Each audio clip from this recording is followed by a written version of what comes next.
Hello everyone and welcome back to Strike Zone with St. Paul Saints Manager George Tsamis.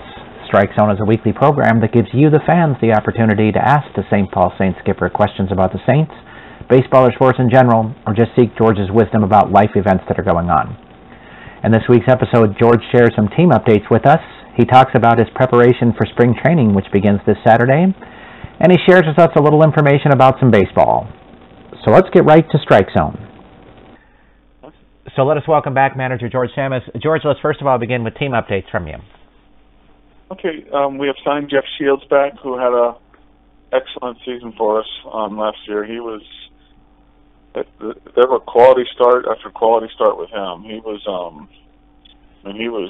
pretty impressive, and he'll be hopefully another good starter for us, along with Hamburger and Co. We feel we have three really good starters, and so we have signed him back. We have traded for catcher Tony Caldwell, who was in New Jersey the last couple of years. We've traded for him for a player to name later. He's a solid catcher back there, and and obviously, it's going to be tough to replace Vinny DeFazio, and I don't think anybody's going to have the year that Vinny had swinging the bat. But Tony Caldwell is a good catcher, and we've also signed Aaron Gretz, who's a rookie catcher that we had very briefly last year.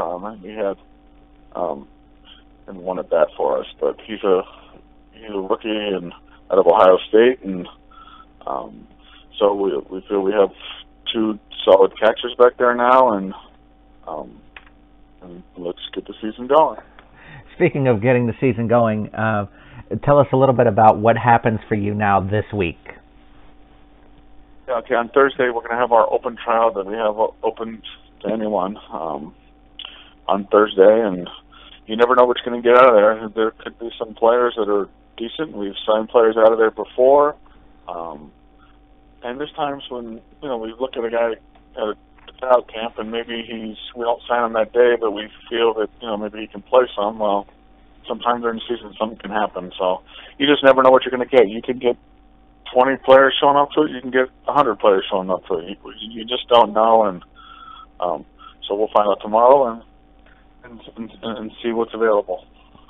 Then for you, spring training actually begins on Saturday.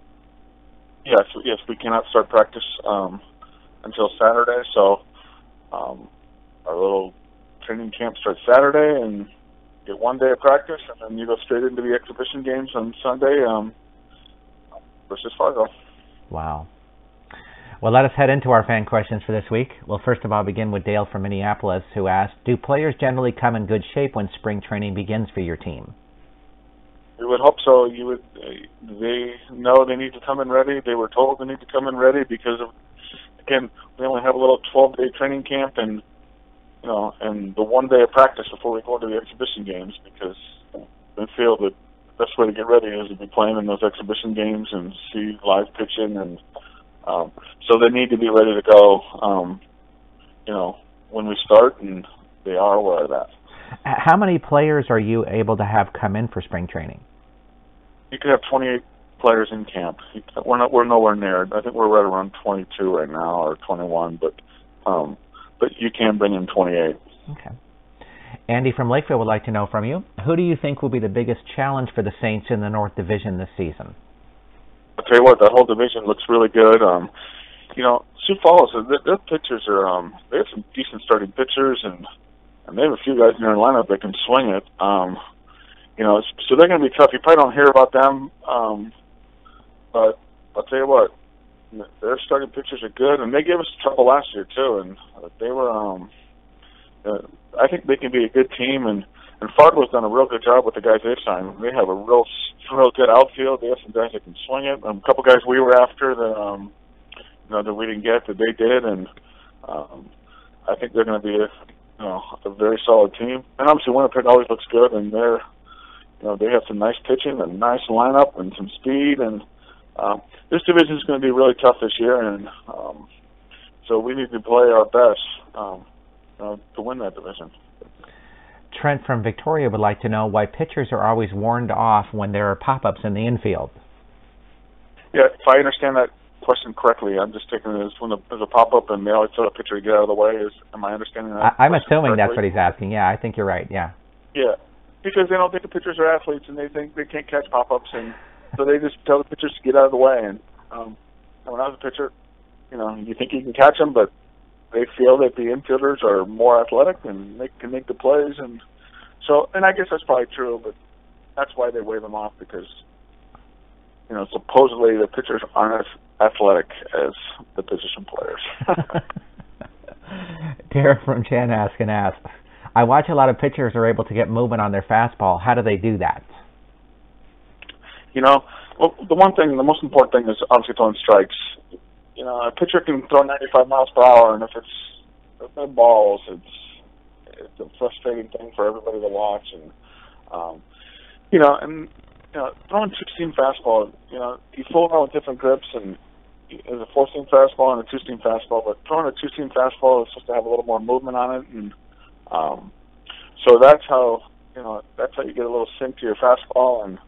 But again, if you can't throw for strikes, it doesn't matter how much it moves. You need to throw strikes, and but I suggest fooling around with different grips, and sometimes if a grip for me may work, but it may not work for you, and the other way around as well too. So fooling around with different grips, two-seam grips, maybe put your fingers together, put them on the seams, fooling around and seeing which one works best for you to get the most movement.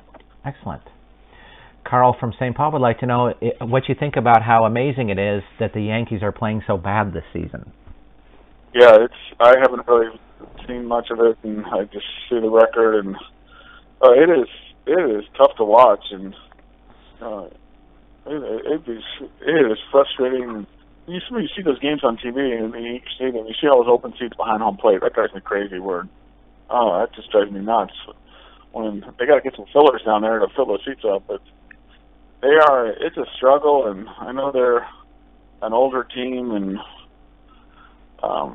it looks like it's going to be a long year for the Yankees, and I don't know, it's just not exciting anymore. Hey, I think that's the biggest difference, is you can't really think of a great Yankee player right now.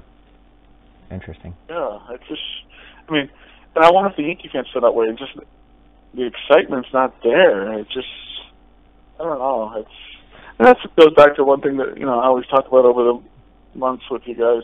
I hate when players change teams all the time, and they're a different team every year, and you never know who's on which team. And again, that's just my opinion. It doesn't mean I'm right, but I don't know. It's hard for me to get up to be excited about a team. When players are always changing teams, and I do want to see the Twins. When other than them, and now they're struggling, I'd like to see them win. Other than that, I really don't focus too much on what goes on, and just worry about what the Saints do. A Giants fan comes and asks, are you surprised to see the Giants pitching staff struggling as much as they are? It just seems to not make sense to him. Yeah, I saw there was a couple rough outings the last few days, but again, I really haven't followed it that closely, so I'm not really sure. I know Bumgarner's Bumgarner. He does what he does, but I just really haven't followed too closely to see who's doing what. Steve from Arden Hills would like to know, if you had your choice of which Chicago team you think would reach the World Series, would you expect it to be the Cubs or the White Sox? Because both look really good. Yeah, both are looking really good, and I think everybody would want the Cubs. It's a good story, and they haven't won forever, and I think that seems to be the sexy choice. People want the Cubs to get it done, but both teams are off to good starts, and it is a long season. You're just not sure what's going to happen, but I think it would be a neat thing if the Cubs can get to the World Series. Next comes Graham from St. Paul, who asks of you, if you had your choice, would you rather see Bonds hold on to the home run crown or see Rodriguez pass him up? I'll say let's go with Bryce Harper instead. I would like him to. I really. The other two obviously were big hitters over the years, but honestly, don't really care either way about that. But Bryce Harper, there's an exciting guy to watch, and I do wish Ken Griffey Jr. played a little bit longer and he kept going, because to me, that's the best player I've ever played against and ever seen, and So if it can't be Ken Griffey Jr., let's go with Bryce Harper. It seems like Harper not only is such a good hitter, but is kind of becoming a big ambassador for the game, too, about rule changes and wanting it to be more exciting for the game as well.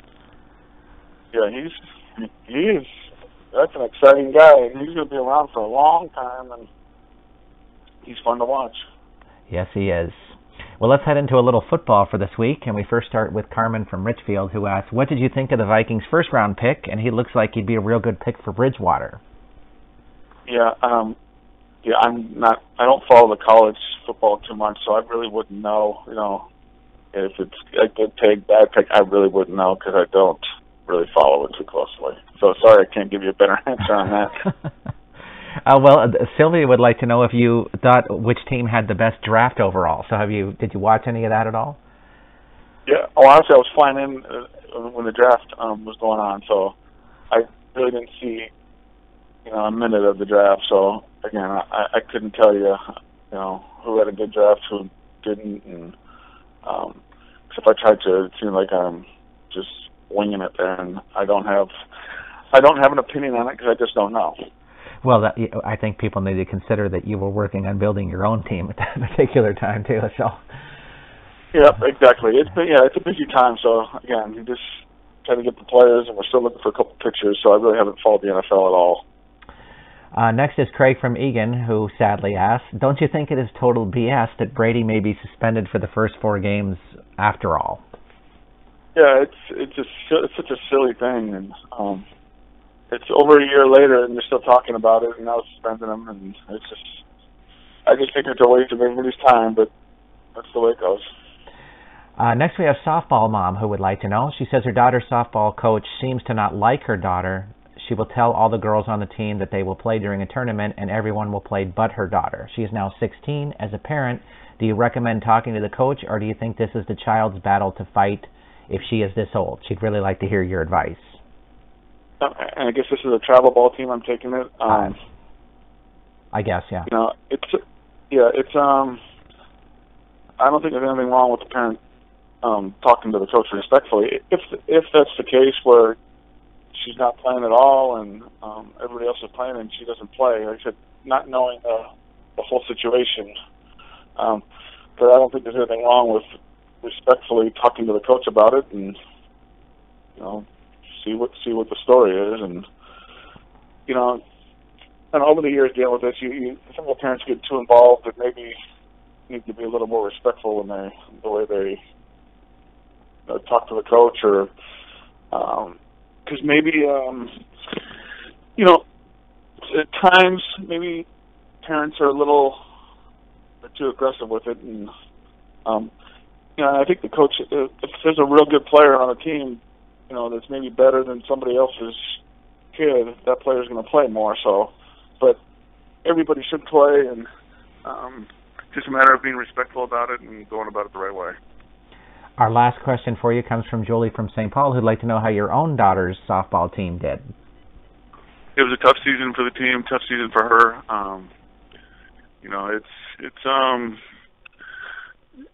There's some good hitters in college, and my daughter, she had some good games, she had some tough games where she got hit around pretty good. But you learn from it, you try to get better, try to get stronger. She need a little more velocity when she's pitching, and hopefully come back next year and have a better season. Well, George will be joining you from spring training next week, so thanks for joining us this week. Okay, good. Thank you so much. Okay, we'll see you later. We want to thank Manager George Tsamis for joining us on Strike Zone this week. If you have your own questions you'd like to ask the St. Paul Saints skipper, please send them to us at AskGeorge@minorleaguesportsreport.com. That's AskGeorge@minorleaguesportsreport.com. Please have your questions to us by Sunday evening so we can give the skipper a little time to review them before we record the show. I want to thank you for joining us this week. I'm Rob Pannier, the managing editor of the Minor League Sports Report, and we'll see you next time on Strike Zone.